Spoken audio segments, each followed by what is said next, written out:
देखिए, आज हम पढ़ेंगे अपने हिंदी साहित्य की पुस्तक में पाठ 9 मेरो तो गिरिधर गोपाल। ठीक है, मेरो तो गिरधर गोपाल ये मीराबाई की लिखी हुई कविता है। जैसा कि आप सब जानते हैं, मीराबाई भगवान श्री कृष्ण की परम भक्त थी, अनन्य भक्त थी, है ना। और उन्होंने जितनी भी कविताएं लिखी हैं, जो भी भजन लिखे हैं, वो सब भगवान श्री कृष्ण के ऊपर ही लिखे हैं। वो भगवान श्री कृष्ण को अपना पति मानती थी। ठीक है, तो मीराबाई का जन्म जो है वो राजस्थान में हुआ था। और श्री कृष्ण की ये अनन्य उपासिका थी। इन्होंने उनके भगवान श्री कृष्ण की उपासना में बहुत सारे भजन भी लिखे हुए हैं। और इनकी कविताओं का जो संग्रह है वो पदावली के नाम से है। और इनकी कविताएं मीरा के पद नाम से विख्यात हैं। ठीक है, तो चलिए मीराबाई के पदों का भावार्थ हम इसमें समझते हैं। मेरो तो गिरधर गोपाल, गिरधर यानी कि गिरि को धारण करने वाले। भगवान श्री कृष्ण ने गोवर्धन पर्वत को अपनी कानी उंगली पे धारण किया था, इसलिए तभी से उनका नाम गिरिधर पड़ गया। ठीक है, अब देखिए इसमें भगवान श्री कृष्ण की, मीरा की भगवान श्री कृष्ण के प्रति अनन्य भक्ति का वर्णन है। ठीक है, वो इन पदों में भगवान श्री कृष्ण के सौंदर्य का वर्णन करती हैं और अपने हृदय में उनके प्रति प्रेम का वर्णन करती हैं। ठीक है, ये अब इसमें जब हम भावार्थ को देखेंगे तो देखिए उनका प्रेम, उनकी भक्ति सब कुछ इसमें वर्णित है ना। अब देखिए, मेरो तो गिरधर गोपाल दूसरो न कोय, जाके सिर मोर मुकुट मेरो पति सोई। है ना, क्या कहती हैं कि मेरो तो गिरधर गोपाल, मीराबाई कहती हैं इन पदों में कि मेरो तो सिर्फ भगवान श्री कृष्ण है, दूसरा मेरा अपना कोई भी नहीं है, बाकी सभी पराए हैं। मेरा कौन है? सिर्फ भगवान श्री कृष्ण ही मेरे हैं। जाके सिर मोर मुकुट, भगवान श्री कृष्ण जिनके सर पे मोर का मुकुट रहता है। आप सब जानते हैं कि भगवान श्री कृष्ण जो भी मुकुट लगाते थे, पगड़ी लगाते थे बचपन में या बड़े होने पर भी उन्होंने मुकुट लगाया तो मोर का एक पंख उनके मुकुट पे जरूर धारण होता था। तो कहती हैं कि भगवान श्री कृष्ण गिरधर गोपाल जिनके सर पे मोर पंख लगा होता है, जो मोर का मुकुट धारण करते हैं, वही मेरे पति हैं, दूसरा मैं किसी को भी नहीं जानती हूँ। तात मात भ्रात बंधु, तात यानी पिता, मात यानी माता, भ्रात यानी भाई, बंधु यानी मित्र, रिश्तेदार। ठीक है, तात मात भ्रात बंधु आपनो न कोय, छाड़ी दई कुल की कहानी कहा करे कोय। अब क्या कहती हैं कि हे भगवान श्री कृष्ण, मैंने आपके लिए माता, पिता, भाई, बंधु, मित्र, हर किसी को मैंने त्याग दिया है। मेरा कोई भी अपना नहीं है, मैं इनमें से किसी को भी अपना नहीं मानती। छाड़ी दई कुल की कहानी, छाड़ी दई यानी कि छोड़ दिया है।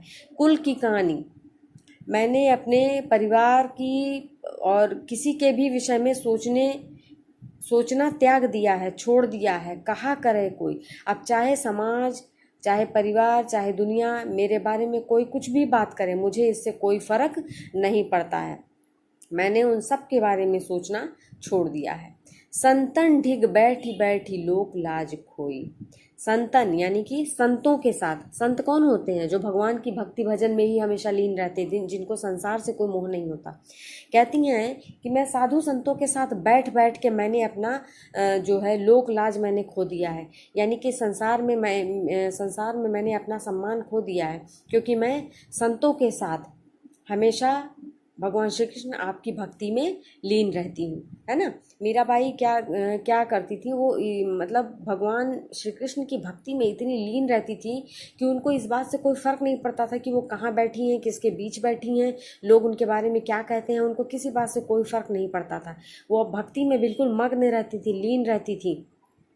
और चूंकि भक्तों में, संतों में जितने भी होते थे सब पुरुष हुआ करते थे, और वो पुरुषों के बीच बैठ करके और नृत्य कर करके वो भगवान श्री कृष्ण की भक्ति के भजन गाया करती थी। तो उससे क्या होता था लोक लाज यानी कि जो संसार है वो उनके बारे में इधर उधर की फालतू बातें किया करता था, क्योंकि एक महिला जो है, एक औरत जो है, वो पुरुषों के बीच में नृत्य कर रही है, भजन गा रही है और मगन है, वो किसी की परवाह नहीं कर रही है, ये सारी बातें लोगों को अच्छी नहीं लगती थी, है ना। तो वो कहती हैं कि मैंने संसार में लोक लाज, मैंने लाज करना, लज्जा करना मैंने छोड़ दिया है, इसलिए मेरा कोई सम्मान भी नहीं करता, मुझे इसकी कोई परवाह नहीं है। संतों के बीच बैठ बैठ के मैंने लोक लाज को छोड़ दिया है, लोकलाज मेरा खत्म हो गया है, खो गया है। आंसुअन जल सींची सींची प्रेम बेली बोई, आंसुओं के जल से सींच सींच के मैंने प्रेम की बेल को बोया है। प्रेम की बेल, बेल यानी कि जो क्लाइंबर्स होते हैं ना, उनको बेल कहा जाता है, ठीक है। बेल लताएं होती हैं ना, कुछ बहुत सारे पौधे ऐसे होते हैं जो लताएं होती हैं, पुष्प जो होते हैं वो लताओं में होते हैं, ठीक है। तो यहाँ प्रेम की बेल इन्होंने कैसे बोई है, आंसुओं के जल से सींच सींच के बोया है। जैसे हम पौधों को बड़ा करने के लिए सींचते हैं, वैसे ही ये कहती हैं मीराबाई कि मैंने अपने आंसुओं से सींच के भगवान श्री कृष्ण की भक्ति नामक बेल को मैंने बोया है और उसको बड़ा किया है। तो आंसुओं के जल से सींचने से तात्पर्य यहाँ ये है कि मीराबाई ने जीवन में भगवान श्री कृष्ण की अनन्य भक्ति के लिए बहुत कष्ट सहे हैं, बहुत दुख सहा है, बहुत अपमान सहा है, तब जा कर के उनको श्री कृष्ण की वो भक्ति प्राप्त हुई है ना। अगर वो लोक लाज के बारे में सोचती, अगर वो लोगों के बारे में सोचती और उनका ध्यान इस पे जाता कि लोग क्या बात करेंगे, क्या कहेंगे, क्या क्या सोचेंगे, तो वो भगवान श्री कृष्ण की भक्ति कभी नहीं कर पाती, है ना। क्योंकि औरतों को पर्दे में रखने का रिवाज था, औरतें पर्दे में रहती थी, घर के अंदर रहती थी, सिर्फ पति की सेवा करती थी, पति के अलावा किसी को अपना नहीं समझ सकती थी। ये सारी चीज़ें उस समय की, जो उस समय के समाज में जो व्यवस्था थी वो वैसी थी। और जब समाज की व्यवस्था के खिलाफ विपरीत कोई भी काम किया जाता है तो वो हमेशा बेइज्जती का, अपमान का पर्याय बनता है, ठीक है। तो इसीलिए मीराबाई कहती हैं कि मैंने आंसुओं के जल से सींच सींच के आपके प्रेम की बेल को बोया है, यानी कि मैंने आपकी भक्ति को प्राप्त करने के लिए जीवन में बहुत कष्ट सहे हैं। अब तो बेल फैल गई, आनंद फल हुई। अब क्या कहती हैं कि अब तो मैंने इतनी भक्ति कर ली है, आपकी इतनी भक्ति प्राप्त की है कि अब वो जो प्रेम की बेल है, वो जो भक्ति है, अब होते होते इतनी बड़ी हो गई है, इतनी विस्तृत हो गई है कि अब तो मुझे उसके आनंद, उसमें इतना सुख मिलने लगा है, उसका वो फल मुझे अब प्राप्त होने लगा है। भगति देख राजी हुई, जगत देख रोई। इसमें इन पंक्तियों में मीराबाई क्या कहती हैं कि भगति यानी कि भक्ति, भगवान जो लोग श्री कृष्ण की भक्ति करते हैं उनको देख करके, श्री कृष्ण के भक्तों को देख करके तो वो बहुत प्रसन्न होती हैं, बहुत खुश होती हैं। लेकिन जगत देख ही रोई, लेकिन संसार में जिनको भक्ति प्राप्त नहीं है, जो भक्ति नहीं करते और जो सांसारिक सुख में भौतिक सुख प्राप्त करने के लिए उस दिखावे के पीछे भाग रहे हैं, उस मोह माया में फंसे हुए हैं, उनको देख के मीराबाई को बहुत कष्ट होता है। क्योंकि वो इस बात को जानती हैं कि इस संसार में जो भी चीज़ें प्राप्त हैं, जो भी भौतिक सुख है, जो भी दिखावा है, जो भी चीज़ें हमें अच्छी लगती हैं, वो सारी चीज़ें क्या है, वो सब नश्वर हैं, वो सब एक दिन समाप्त हो जाना है, हमें कुछ भी हासिल नहीं होना है। सिर्फ ईश्वर की जो भक्ति है वही चिरकाल तक हमारे साथ रहती है, वही मृत्यु के उपरांत भी हमारे साथ, हमारी आत्मा के साथ जाती है, बाकी तो हम कुछ भी नहीं ले जा सकते, है ना।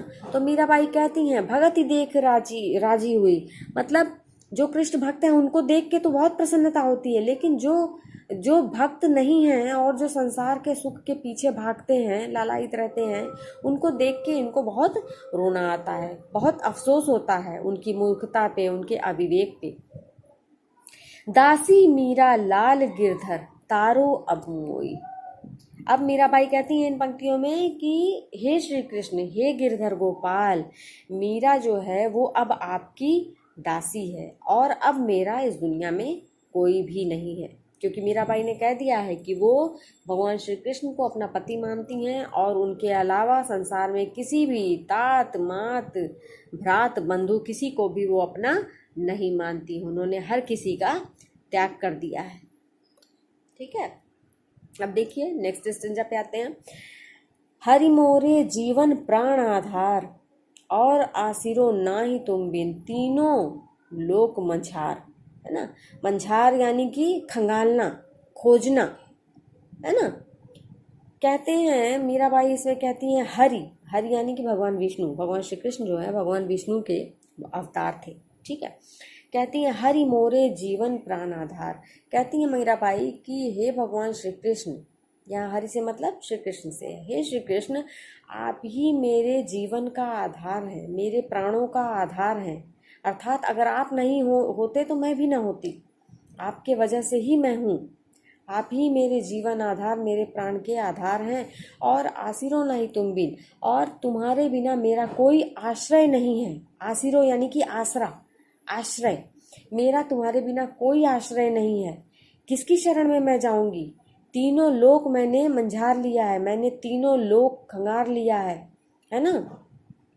ठीक है, तीनों लोक से मतलब आकाश, पाताल, पृथ्वी, ये तीन लोक माने गए हैं, है ना।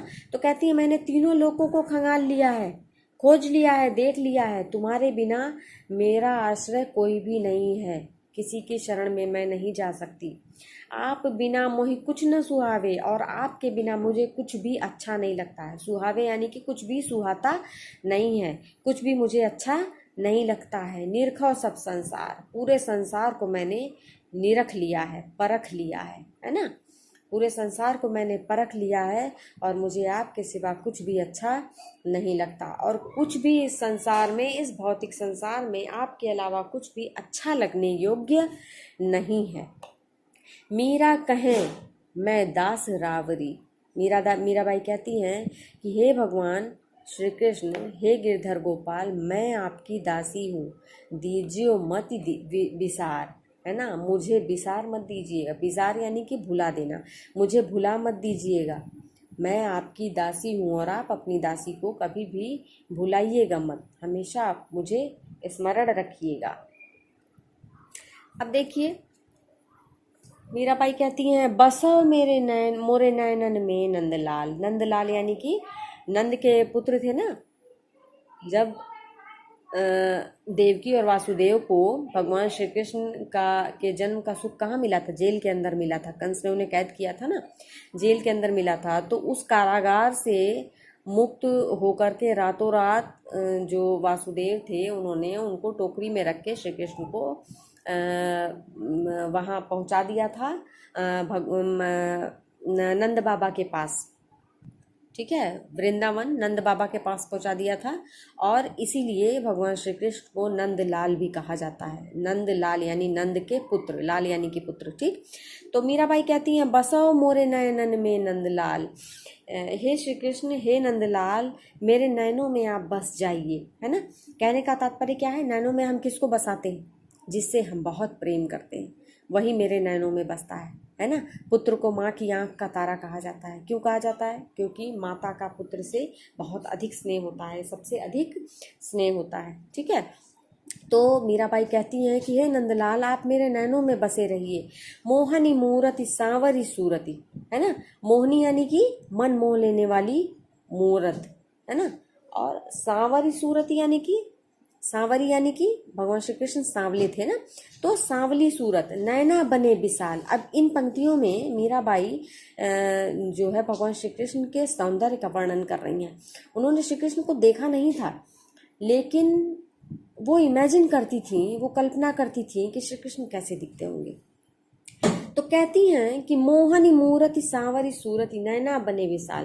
हे गिरधर गोपाल, आपकी जो मोहनी मूरत है, जो सांवली सूरत है, और आपके जो सुंदर बड़े बड़े नयन हैं, मोर मुकुट मकराकृत कुंडल, है ना, अरुण तिलक दिए भाल। आपके मोर मुकुट यानी कि आपके जो मुकुट में लगा हुआ मोर पंख है, आपका जो मोर मुकुट है, मकराकृत यानी कि मकर के आकृति के जो कुंडल है, यानी कि भगवान श्री कृष्ण ने जो कानों में कुंडल पहने हुए हैं वो मकर के आकृति के हैं, यानी कि मगरमच्छ के आकृति के हैं।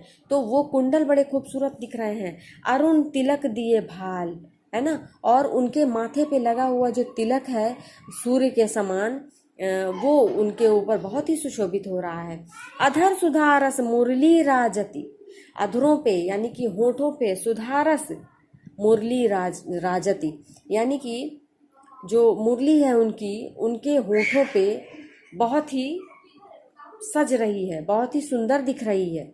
उर बैजंती माल, है ना, उर यानी कि हृदय, यानी कि उनके छाती के ऊपर जो बैजंती माला है, उनके हृदय पे, उनके छाती पे जो उन्होंने बैजंती माला पहनी हुई है, वो माला भी बहुत ही अधिक सुशोभित हो रही है। ठीक है। क्षुद्र घंटिका कटितट शोभित, शोभित यानी कि शोभित। ठीक है। नुपुर सबद रसाल, नुपुर यानी कि घुंघरू, है ना, रसाल का मतलब मधुर। क्षुद्र घंटिका कटितट शोभित, क्षुद्र घंटिका यानी कि छोटी छोटी जो घंटियां हैं, छोटी घंटियों से मतलब घुंघरू से है। ठीक है। छोटी छोटी जो घंटियां हैं, जो घुंघरू हैं, वो उनके कटी पे यानी कि उनके कमर पे बंधी हुई रुनझुन करके जो उनके नुपुर हैं, तो पहली पंक्ति में उनके कमर पे बंधी हुई घंटियों की बात हो रही है। जो उन्होंने कमर पे करधन बांधी हुई है, उसमें जो घंटियां लगी हुई हैं वो बहुत सुशोभित हो रही हैं, बहुत सुंदर दिख रही हैं। और नुपुर सबद रसाल, और उनके पैरों में बंधे हुए जो घुंघरू है, नुपुर यानी कि घुंघरू, उनके पैरों में बंधी हुई जो पायल है, उसके जो घुंघरू हैं, उनके सबद यानी कि उनसे निकलने वाली जो आवाज़ है, सबद यानी कि शब्द, और शब्द से यहाँ पे मतलब है ध्वनि से, उनके नुपुर की जो ध्वनि है, उनके पायलों में बजने वाले घुंघरुओं की जो ध्वनि है, वो बहुत ही मीठी है। मीरा प्रभु संतन सुखदाई भगत बछल गोपाल। अब इस पंक्ति में मीराबाई कहती हैं कि मीरा कहती हैं कि प्रभु संतन सुखदाई भगत बछल गोपाल, हे गोपाल, हे भगवान श्री कृष्ण, आपके लिए जो भक्तों का वात्सल्य है, बछल से मतलब वात्सल्य से, और भगत का अर्थ है भक्त। ठीक है। भक्तों का आपके प्रति जो प्रेम है, जो वात्सल्य है, वो संतन सुखदाई, वो संतों को अत्यधिक सुख देने वाला है।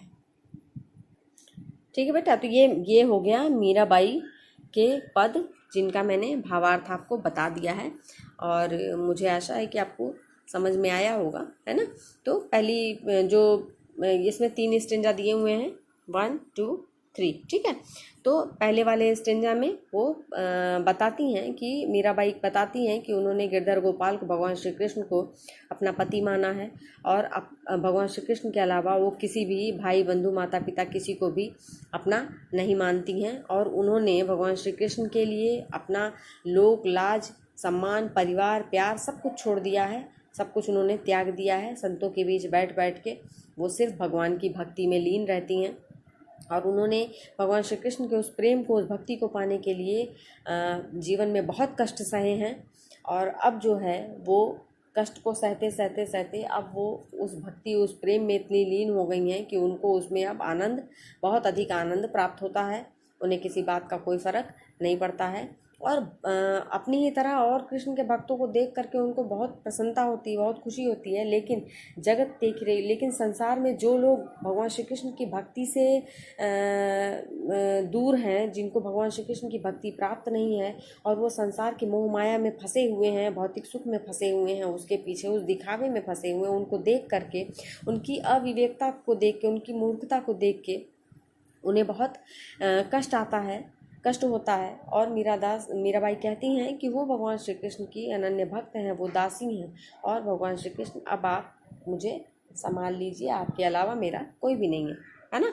और दूसरे वाले में वो बताती हैं कि भगवान श्री कृष्ण के बिना उनका कोई जीवन में कोई आश्रय नहीं है, और उन्होंने ही उनको जीवन का, प्राण का आधार माना हुआ है, और संसार में उन्होंने पूरे संसार को परख लिया है, कोई भी काम नहीं आता है, कोई भी, सबसे प्रेम करना या सब कुछ बेकार है, किसी से भी मोह रखने से कोई फ़ायदा नहीं है, क्योंकि इस संसार में सब कुछ नश्वर है, कुछ भी आपको हासिल नहीं होगा। और इसलिए मीराबाई कहती हैं कि भगवान श्री कृष्ण, आप मुझे अपनी मैं आपकी दासी हूँ, और मुझे आप बिल्कुल भी भुलाइएगा नहीं, आपके बिना मेरा संसार में कोई भी नहीं है। और फिर ये थर्ड स्टेंजा में उन्होंने भगवान श्री कृष्ण की खूबसूरती का, सौंदर्य का वर्णन किया है कि आपकी जो सूरत है वो सांवली सूरत है, बड़े बड़े नयन हैं और वो किसी का भी मन आप मोह लेते हैं। और जो आपकी भक्ति है वो संतों को अत्यंत सुख देने वाली है। ठीक है।